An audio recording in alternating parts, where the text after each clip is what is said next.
What's up, guys, and welcome to Clairvoyance number 13, the Heroes of the Storm interview series where we sit down with the pro players, personalities, and pretty much anybody that's involved with Heroes of the Storm. I'm Solid Jake. I'm joined by Sia Steve. How you doing, man? It's good to be back. We just got done with BlizzCon. It was super hyped. And I'm happy to do this again. We interviewed a couple of people at BlizzCon, but guys, you know, this is our thing. We do them live here, so you guys can see the interviews right when we do them, and it's got a nice little feel to it where the chat can see it, they can interact with us as we're going through all kinds of good stuff. But I'm excited to get to these two guys sit next to us. Jake, who are we talking to today? Well, these are in fact our BlizzCon champions, Cloud9, the Heroes of Storm team. And we've got both iDream and Jintae. And Jintae, why don't you introduce yourself? Tell us a little bit about your background in competitive gaming and just who you are in general. All right. Well, I'd say my background in competitive gaming started off. Okay, I'll just introduce myself actually. Yeah, my name is Justin Din, and most people know me by Jintae. And I'm actually really popular in like League of Legends community.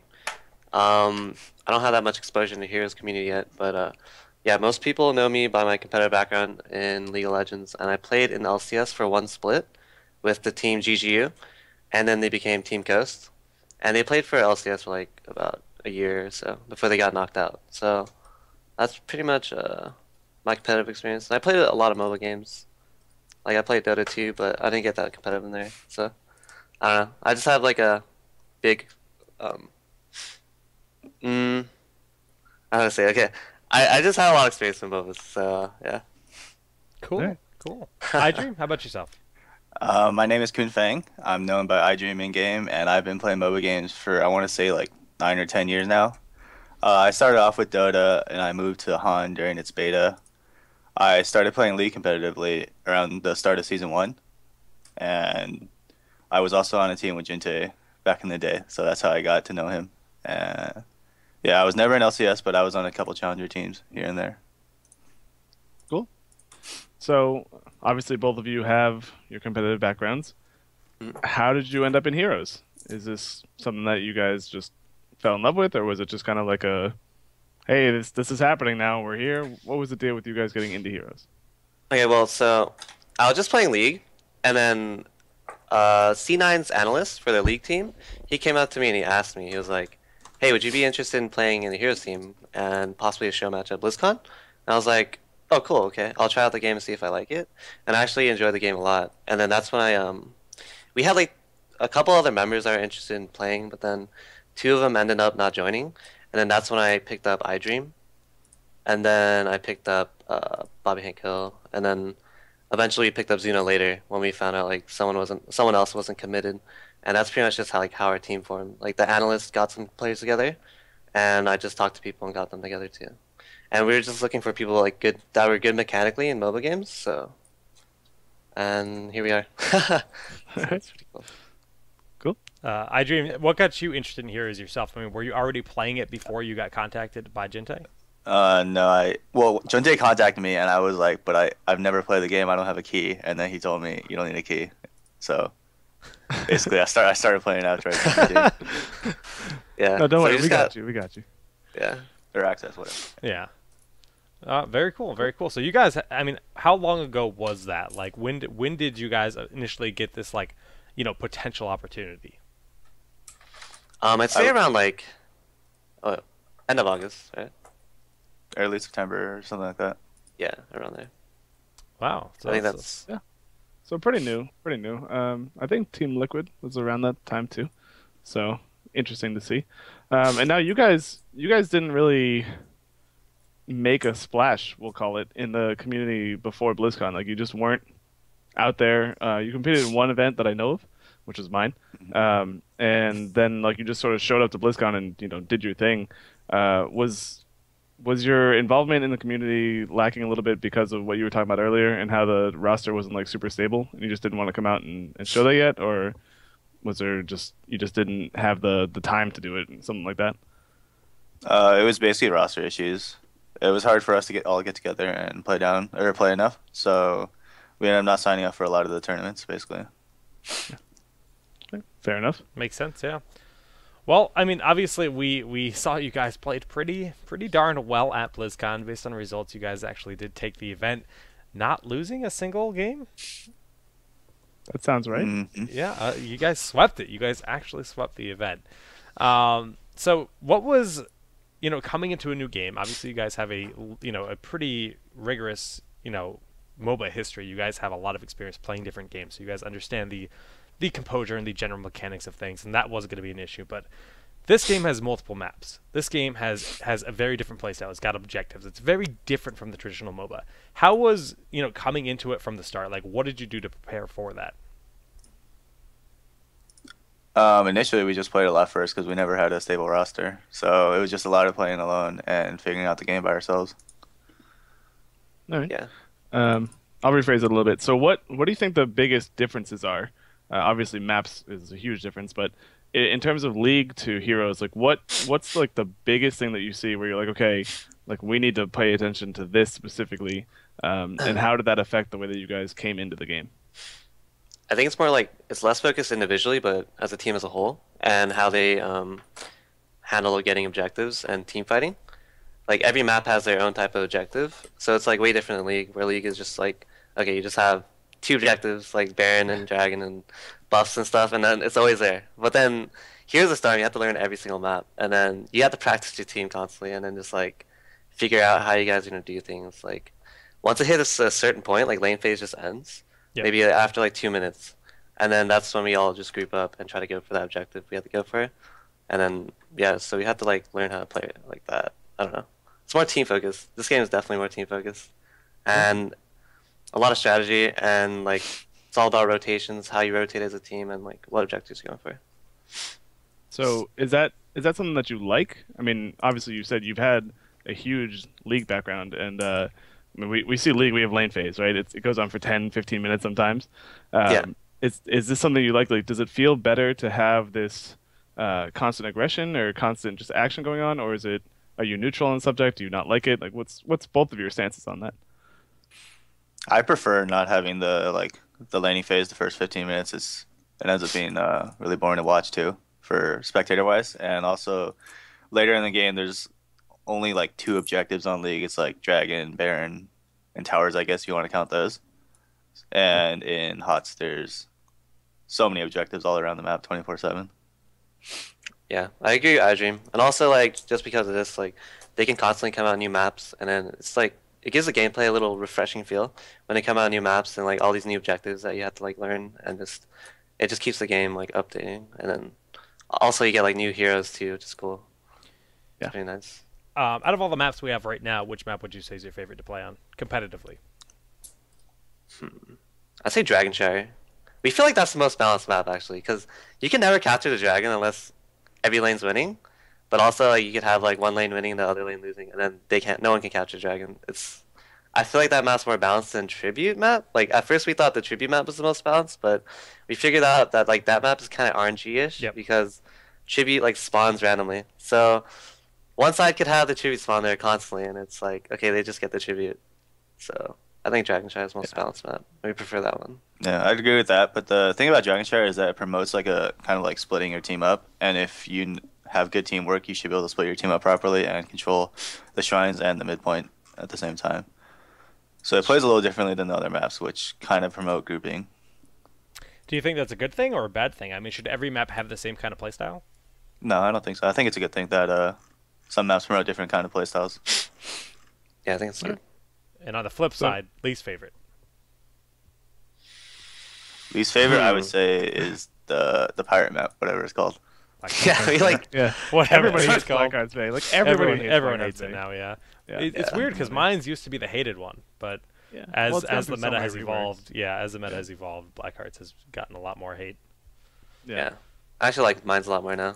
It feels very- Mine's has like a strategy to it, in my opinion. Blackheart's base seems kind of really chaotic, and Yeah. that's just my opinion. You guys, you picked mines, right? Going. Yeah, we picked into- mines. I think our first game every single time we got a choice. So that's the thing. We'll get back to that at some point during this conversation. So while we're still on the topic of maps, BlizzCon, the new map, Sky, it's pretty crazy. Did you guys get to play it? Did you play around on any of the new stuff at BlizzCon? I played one game in the demo area, and I didn't really know what was going on. It's got a lot of stuff happening. Yeah. it's very interesting. So, Jintae? I didn't. I just I didn't really know what's going on either. But I played Jaina, and she was pretty cool. Like, she's like my type of character where it's like a mage caster, and then like you can spam her like Q ability like Frostbolt or something, and then her pass is like OP. Like you get 50% extra damage on all her other skills, and she has like an AoE stun as well. I thought it was pretty sick. She's like Yeah. that type of mage caster I wanted in Heroes. Yeah, I think that's like a uniform across the board, right, Jake? Like Yeah. everybody wants a Everybody cast- wants a mage category. Everybody wants it to be a classification in the game right now, but she's really cool because you can actually play her support style like super control or burst style. So it'll be fun, but that's another topic. We're not going to talk about Jaina too much. But yeah, that's interesting that pretty much everybody I've talked to about the new map has pretty much said, I'm not really too sure what was going on, but it's kind of like Territories meets Blackheart's Bay, because when you control a territory, it just sieges the enemy team. So it's different, but it's like you said, it's hard to say by playing a couple games. It's hard to say exactly how good the map is. Before we jump into anything else, so we talked about objectives and different maps. How do you guys feel about the jungle in this game compared against League? Because it's totally different. But what's your thoughts there? I think you have to actually think about the way you take mercs, and because they take a lot of time to kill, versus in League you can just do rates in like 2 seconds, just get free gold. But in this game they take a lot of time and effort, and if you don't make use of the mercenary camp you capture, then it's just kind of a waste of your own time. Yeah, and there's like some strategy in capturing camps. Like you can time it so like your camp can push with like a certain objective, like a boss or something else. I don't know, or maybe like the golem at mines. We capture like the siege golem, like as the golem's like running towards their base, and then there's like cool strategies you can do with it. So, Yeah, neat little defensive plays. Yeah. And I think, well, I guess the last thing to talk about in the actual game itself as an overarching thing is the experience system. I mean, we talked about it already. This game is more team focused. How do you guys feel about shared experience versus League's individual experience? Because they're obviously, again, totally different. Drastically different. Yeah. Is it a good thing for the game? Is it bad? Like, what's personal experience on it? What's the deal? In this game I feel like you can't really feel behind as by yourself. You can feed, and that could be the reason why you're behind, but you'll always feel behind as a team. But in League you can be like, you die level 1 because you made a bad mistake, and now you're down like 4 levels in lane. So it feels really terrible to play in a situation like that, and that never happens in this game. You feel behind as a team. It feels a lot better in my opinion. yeah, and also this game has like the comeback factor, so it always feels like you can make a play and then like come back into the game and then start making a comeback happen. And that's a really good cool. point. You want to transition that, Jake? That's like a softball. You can have it if you want it. That's a softball. Well, I mean, I'm ready to start talking about BlizzCon. Yeah, that's Yeah, it right there. yeah, I mean, let's come back. So, all right. So, you guys played a certain game where you might have come back a little bit, just a tiny bit. Dragonshire. You mentioned you like that map. Yeah. So, I mean, where do you want to start, Jake? What's the thing that's on your mind I mean, for BlizzCon? all right. So you guys, this was against Liquid, and you guys were down. I'm trying to remember who it was out of position a few times in the early game, and it looked really dominant in favor of Liquid. Obviously, you guys have more experience on stage, if I'm correct saying that, right? You guys have competed in more lands, and it did. I mean, nerves obviously didn't affect you because you guys just kept your head in the game. You guys just kept going, and like you just said, comebacks are totally a thing. So, I mean, really, what was your mentality? Did you have a game plan? Like, this is what we need to do, and when we do this, we're gonna flip the game. And you guys just walked down the middle and just ended the game with a drag. Like, was it the Dragon Knight? Or was Yeah, it, Wait, are we talking about? it was, was this it was Terra? the Garden Was it Terra? It was Terra. Terra. Yeah, I knew it was a controllable thing. It was the Terra. yeah. Yes, it was Garden Terra. Garden Terra. Excuse me. But yeah, you guys just grabbed the Garden Terra. You guys just walked straight down the map. They were like, I don't know, collecting seeds or something. They were in the middle of the map, Yeah, and they were I top think you lane. guys were only had 4 up too. Like, who made the call there? And I guess what was the mentality in that game in general? When we got the Garden Terror, it was a really late game like scenario, so the Garden Terror is extremely strong at that point. So we knew if we could get into their base without them fighting us before we got there, we would be able to win. And so all we were looking for was them to get any kind of seeds, and we saw they picked up like a seed somewhere, so we assumed they were top and just ran straight in, and it ended up working. Wow. Okay. It's a pretty clutch call. You're just like, That's all right, well, they collected a really seed. Let's go! Yeah, that's Yeah. what we were just waiting for. Also, we were like CP behind. We were like, they got our core to like 14% HP, 12. and we were like, oh god, I think we're gonna. We thought we were gonna lose until we figured out we had mule.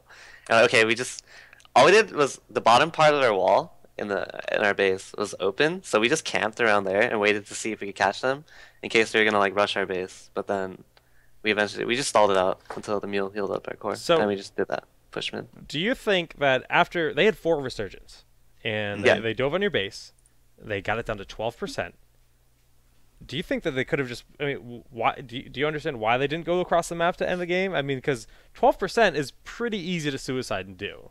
I honestly think they could have just ended it like right there. But like if It they was- didn't I think hesitate, they took the safe play in my opinion, but because we Yeah. had we used Abathur to mine up the entire place. We had the mule going. I think by the time they were all like could have arrived at our base, the core was back up to like 23-ish%, and it had a shield. So I don't know. it was I'm not sure. kind I of think the mule was pretty late because you guys used the mule as soon as they dove on it. So the mule Yeah, has a actually- 1-minute cooldown. the mule's maybe actually they pretty could've- late. I 'Cause I don't know. remember Zena telling me, he was like, oh wait, he didn't realize he had mule to heal our core until like later on. So like it took him Oh, about like 2 minutes or so. I know it was So I used as remember soon as that. they initiated on, so it was going to be a Yeah. cooldown for a little while. Yeah. But Yeah. um, Yep. They arguably could have run in, and without the replay at hand, it's hard to tell. But you're right. They probably could have done it. I could do production things. You want to watch the replay right now? Yeah, you have it. So I mean that was one of the games. But well, let's move away from that unless Jake decides to pull it up. No, and you we go can ahead, actually go ahead. go over it. Yep. So I mean that game obviously you guys won. We moved on to the next game, and then now for anybody that's watching now or watch then, all the drafts were done ahead of time, and that's not something you normally see from an event. But Sure. you know, time constraints and it not being like a prized event, there's usually a little bit more lax rules and all that good stuff. So how did you guys feel about the drafts that you did, both like the way that you felt about them, like if you were confident in them, and how did you feel about the fact that it was all predetermined? So I guess either one of you can kind of just take that and run with it.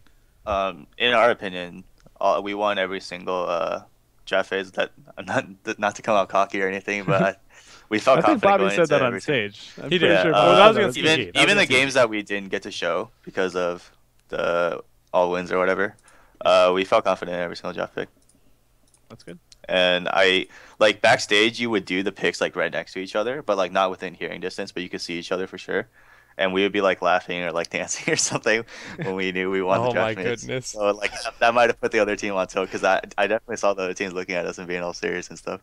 Yeah. The I could hyper vouch for mind that games. For the record, We would yeah. scare them, we mind game them. Yeah, I was back there for one of those drafts with the EG draft. I watched it. It was pretty funny.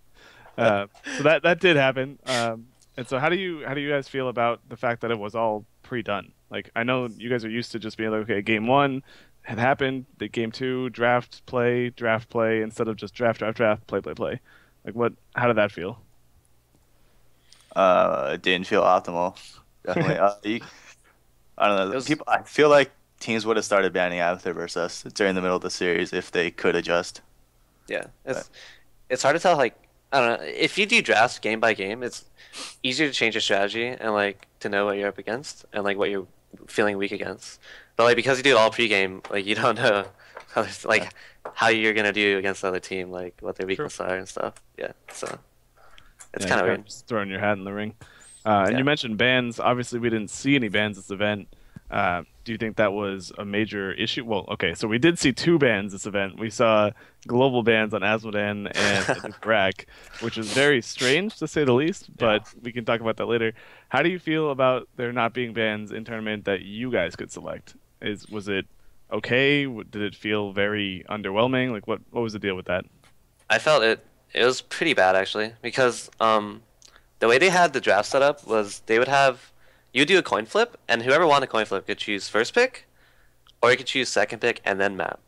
But then because there are no bans, there's like we classify like 4 champions as most OP champions. Like I guess I shouldn't say them, but They're already up online. Zuno put it. yeah, okay, so like Abathur, Arthas, Tastar, Tychus, those guys are OP. Yeah. If you obviously if you on the coin flip, you're gonna pick second pick, so you get 2 OP heroes, the other team's gonna get one, and then you get to choose a map choice that you're most comfortable with. Like, dude, I don't know. That was kind of weird. That's part of the reason why we chose mines first time every time it was available for us, is Yeah. because we would get second pick, they would get 1 OP, and we get 2, and then Abathur isn't as nearly as good on mines, so they don't get the 4th OP, and so basically we use that strategy to and abuse the mines, I guess.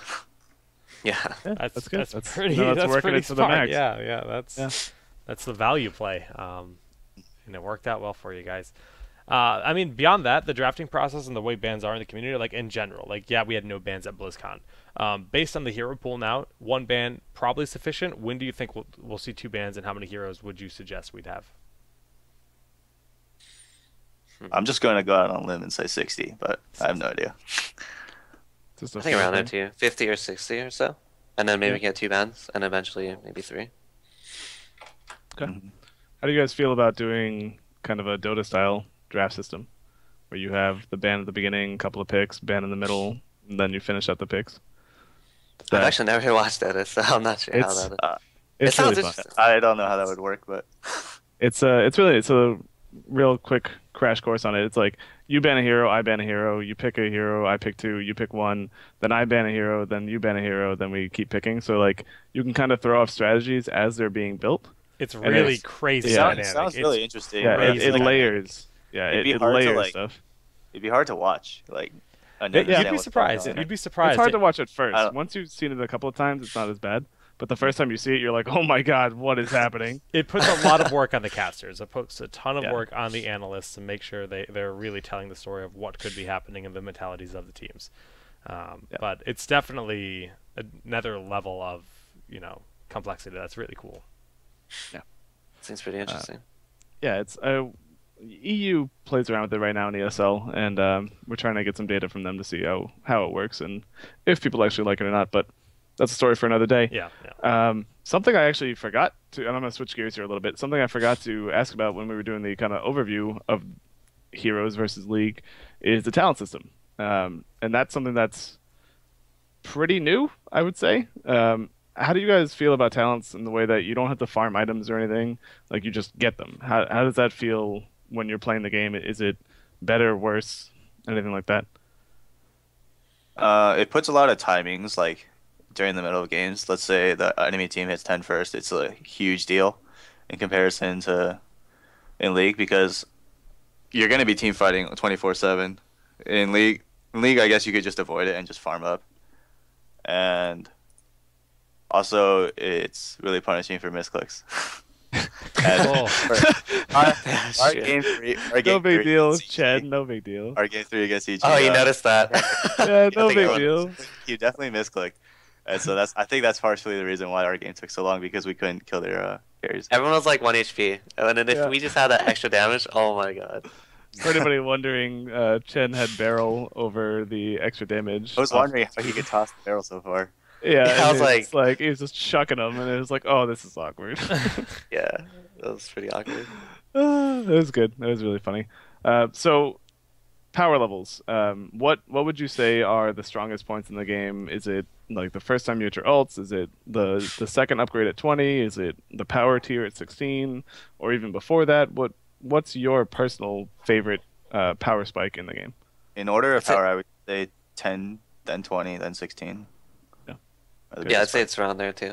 Because at 10, like, every time we hit 10, you just want to force a fight if they're not level 10. Yeah, yeah. If you have ultis and they don't have ults, like, they're going to lose that fight. How no many matter what. engagements did we see at BlizzCon where 10 was hit and then the team would just commit? They're just on them immediately. Like, Yeah, you want to go on or you just got to run if you're not level 10. Game You gotta against get Team out. Liquid, I think we hit 10 during the middle of the team fight, like 1 second and before they just them. evaporated. It Yep. did happen. They Yeah. just, I think it was the game on Mines. It was mines. It Yeah. was top of the It map. was- You it was guys a hit good 10. plan, It was just both sides. Yeah. destruction. Like, It was a good plan for anybody that's wondering. Team Liquid saw what would have potentially been an amazing engage. They walked up, and Stitches walked in. He slammed down on the creep wave. None of the creeps died, and because of that, they didn't get a level. And then, like, off somewhere, like, someone on C9 just casually poked something, and they got level 10. And, like, from that, they were like, all right, it's go time. Everyone selected their ults and just, like, ran in. And it was, like... Oh, it was It so was brutal. vicious. It was Like, it was yeah. like the Yeah. one point that TL needed to bring the game back, and Right. it just didn't happen for them, and it it just It really shows that's how so strong bad. level 10 is. Yeah, like it was a really, really big play. So that was the thing. Yeah, that was brutal. I do remember that. That was probably one of the moments I remember the most. It was just like so immediate. It was exciting to watch, and just show that advantage you have, and how big it is. In terms of just more general, like obviously, I mean, we actually, you guys did an interview post BlizzCon at the event, and you guys talked about Abathur being very OP. And you guys mentioned your 4 like OP, but in terms of play style, what are your guys' favorite each? Start with Jintae. Oh, like heroes. Just favorite to play. Yep.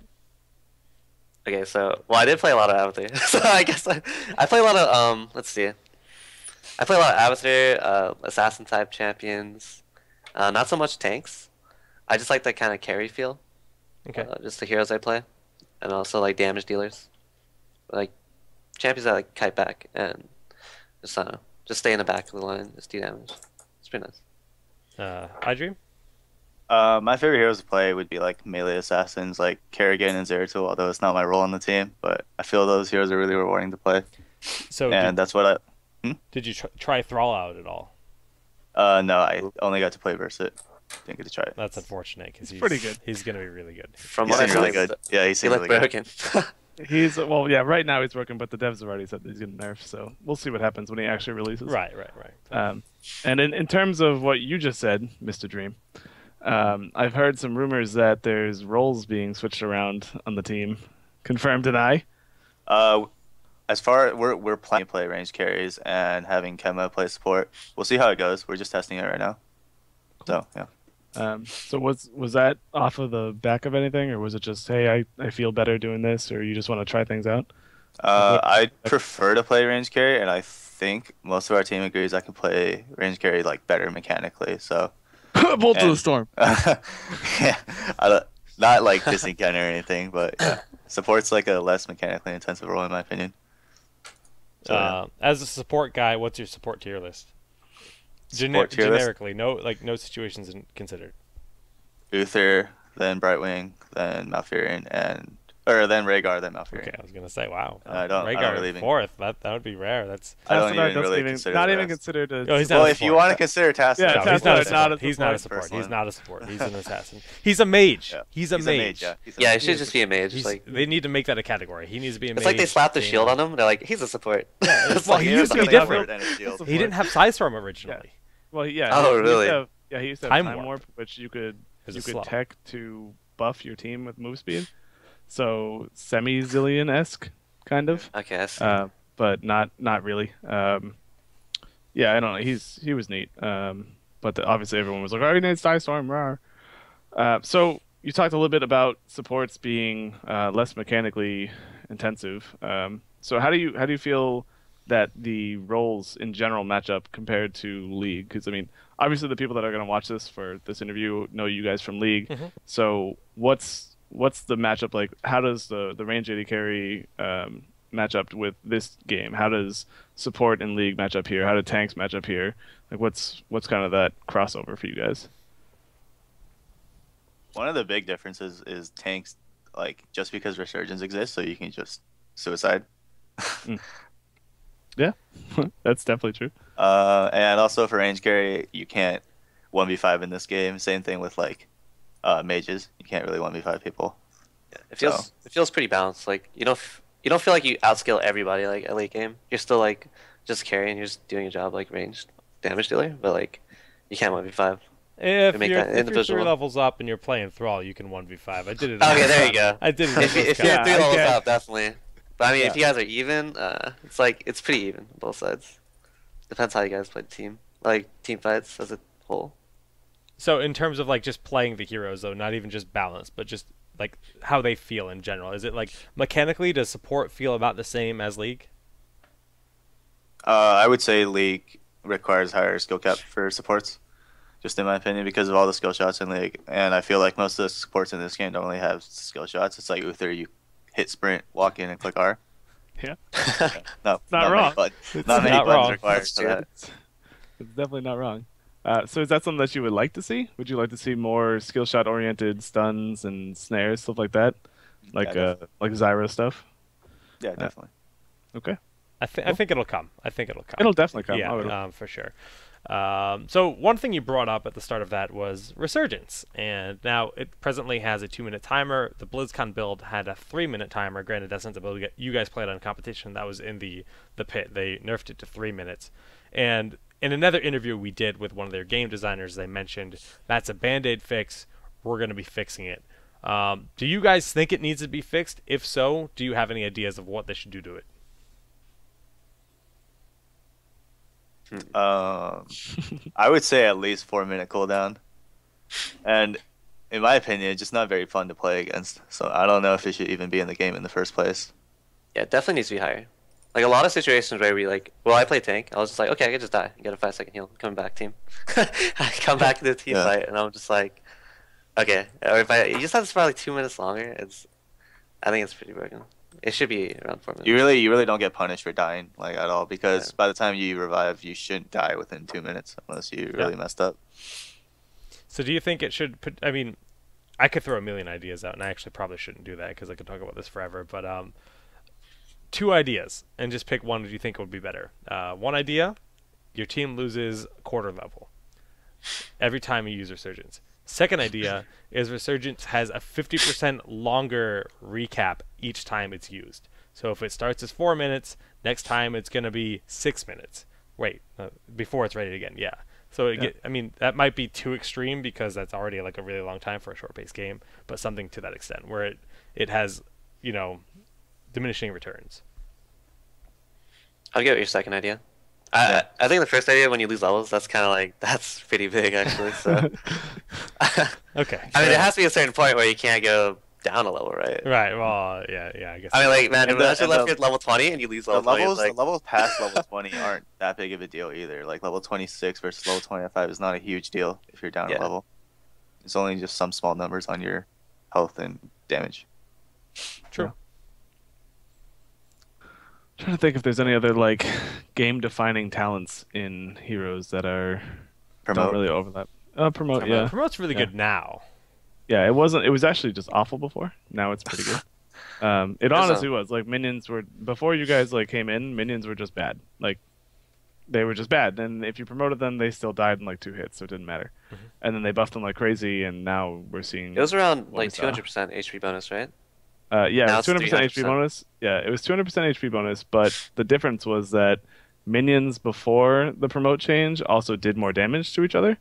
So it didn't matter as much, but then they nerfed the damage that minions did to each other, and then they also made promote do 300% health, and it was like, oh okay. Yeah. So like, things just stay alive forever. It's and the interview that we had with Zuna at BlizzCon after you guys won with, well, I guess it was with your whole team, but he commented on it saying that like somebody asked him why does he always promote the melee minions, and it's because they just tank so many shots. And it's like, you take like all the tower shots. They take all the tower shots if you promote too. Yeah, it's craziness. So and then once it's really good late game too. It's like you get a keep. As soon as you get one keep, that lane is forever pushed because you're gonna have your Abathur or whoever just constantly promoting that cannon minion. Yep. And those things are obnoxiously strong once you promote them. You always have to have someone defending. Oh my god. It's it's rough. So before we get up the promote topic, there's something that a lot of people seem to have overlooked recently, and it's similar to promote, but it's a lovely little talent on Zagara at level 4 called Infest. And I don't know if you guys know about it or if people in chat don't know about it, but it doesn't give the minion health, it just gives it 400% extra damage. And now if you throw that onto a catapult, it basically becomes a god. So I don't know. What's your thought on that versus promote? Yeah, it will actually take like 12% off the core. 12% each shot on the core. It's insane. So it's really scary. So like, do you think that talents like that are okay in the game, where they give a little bit of diversity between things? So you have like your normal promote, and then you have Infest. You have your normal ice block, and then Jaina has improved ice block now. It's coming out. So is that something that's neat about the game, or is it just kind of weird? It seems a little confusing to me because doesn't Rhaegar have like a better healing ward too? Level 1, yep. It's no different. It's like a lower level cooldown 1. too, isn't it? Level 1. I thought it had like maybe the cooldown is lower, and it has a longer cast range. I know that. So it is better. You're right. It just seems a little confusing. Yeah, I mean, it's one of those things where in this game they try to diversify the heroes as much as they can without impacting the game so violently that like you're looking at Dota V2 where like everything's just broken. So I get what they're trying to do with it, but as you said, it does feel a little different. There's just some aspects of it that's like OP. Like, Yeah, there's only very certain heroes that can deal with promote right now. Like Falstad, like global heroes, they can clean the wave up and then go to the team for a team. Yeah, fight, just but, soak up the marksman stacks. Like, oh, thank you. And but if you have like a hero that has to walk all the way back, it sucks. Like, yeah, that's sense for you. But I think Yeah.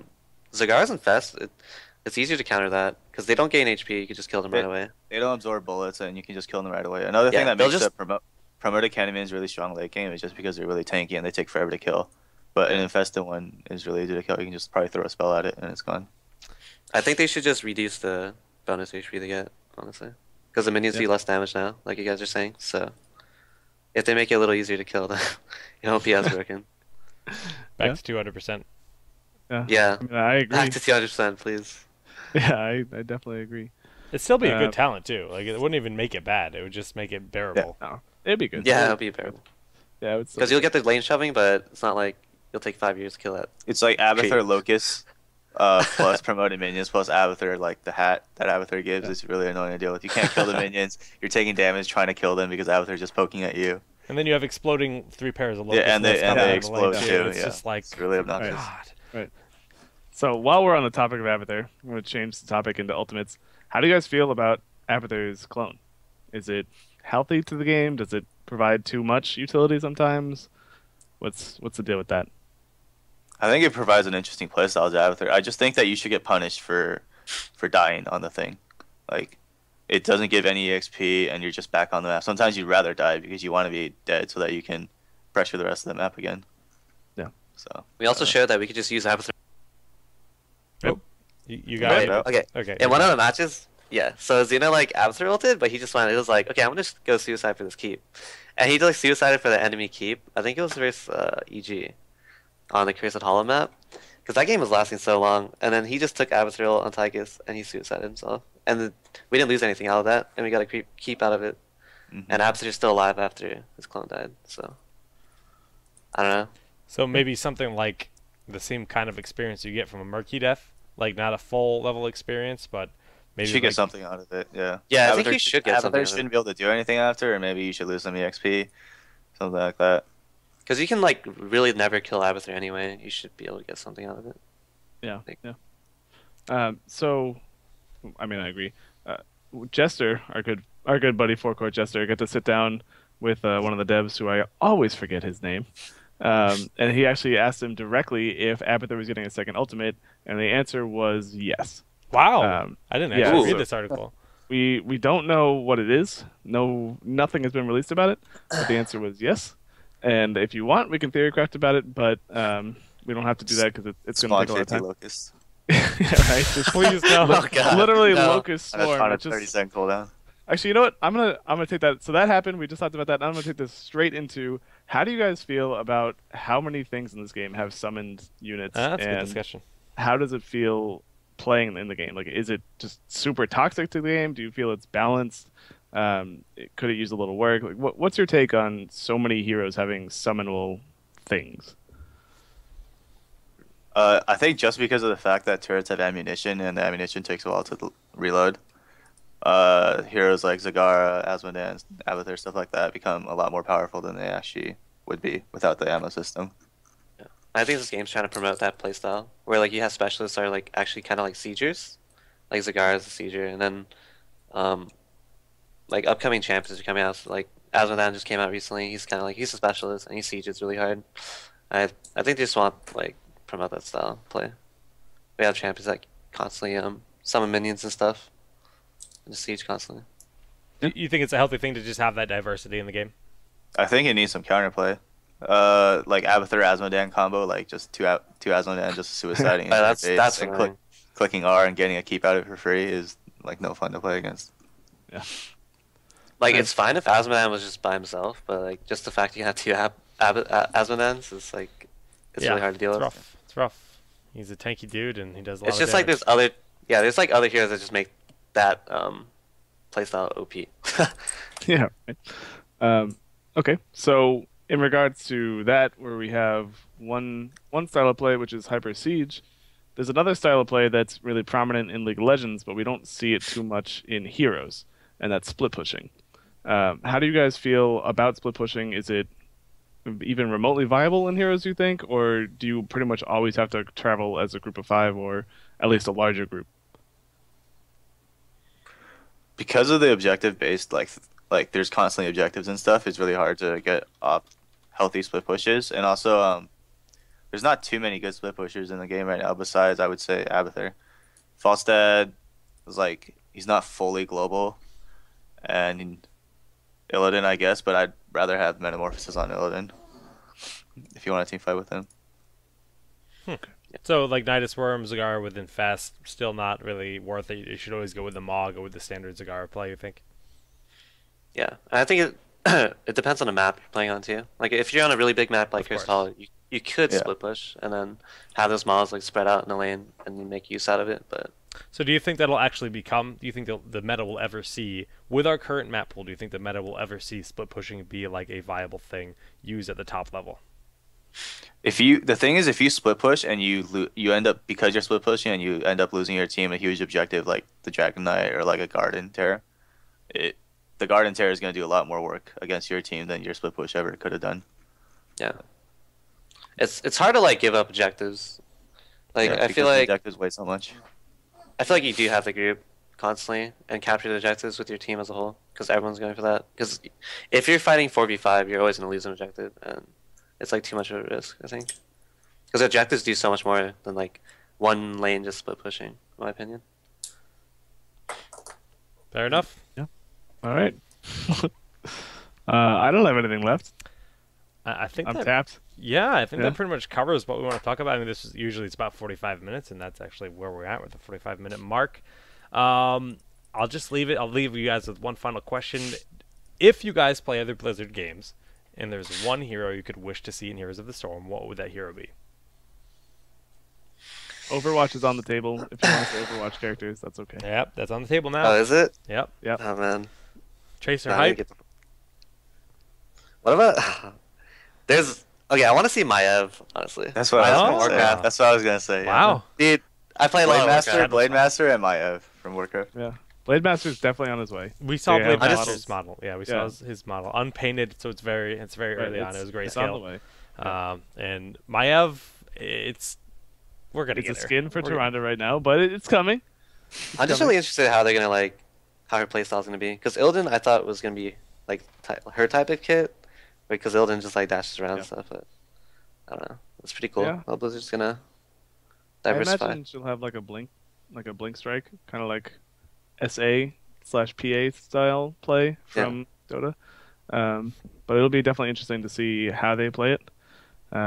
She's got a lot of lore for them to draw on, so Yeah. should be Yeah, really she's good. definitely a cool character. Cool. The double. Pretty sure a lot of people are expecting her. Yeah. Oh, she'll be yeah. in the game eventually. I mean, that's Yeah, she'll that's for definitely make sure, it without a doubt. Yeah. Well, we'll give you Okay. guys a opportunity to just shout out anyone and tell people where they can find you if you guys stream at all, yada yada. All right, I'll just start off. Let's see. I'll just shout out my stream. It's twitch.tv Jintae with an extra E at the end. And shout out to my Twitter. It's Jintae LOL. And shout out to Logitech for giving so much support. Yeah. One of our big name sponsors. Awesome.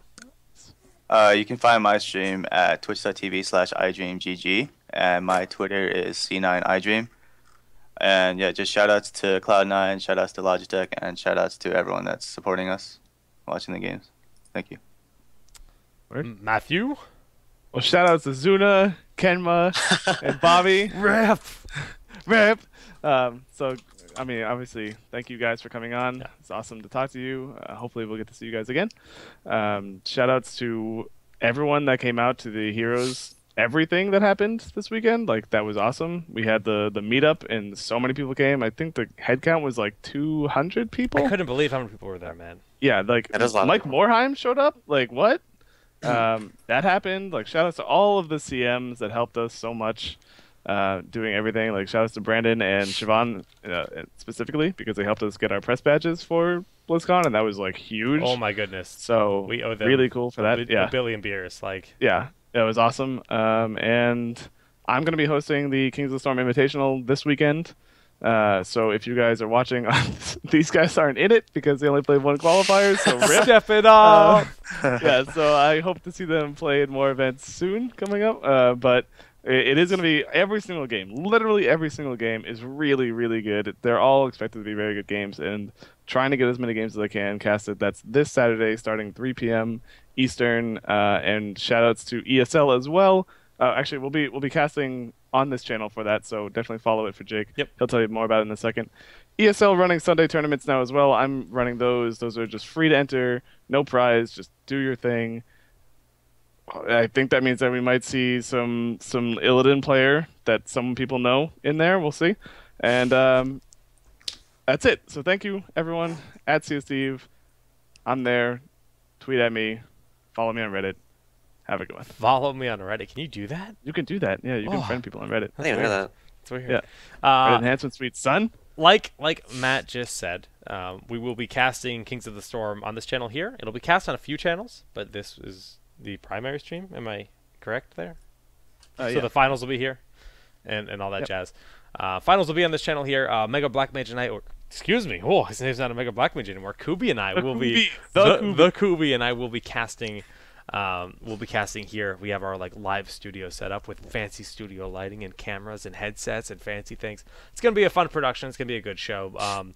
We've got 8 really great teams. Cloud9, we hope to have you guys in future events, so definitely play in the weeklies and all that jazz. And I'm sure we'll be seeing plenty of you guys in the future, as it looks like you guys are gonna be sticking around playing a lot more heroes. So it's good to see. And I just want to say thanks to you guys. Thanks to everyone at BlizzCon. It was a blast, and congrats again on your win and having that BlizzCon title. You guys will be the reigning champions for at least a year. So once again, congrats there, and thanks to everyone. And that does it for Clairvoyance 13. Number 13? Yeah. I always forget. The numbers are irrelevant in this show because each show is so different. All right, guys, that does it for Clairvoyance. We'll see you next time. Peace.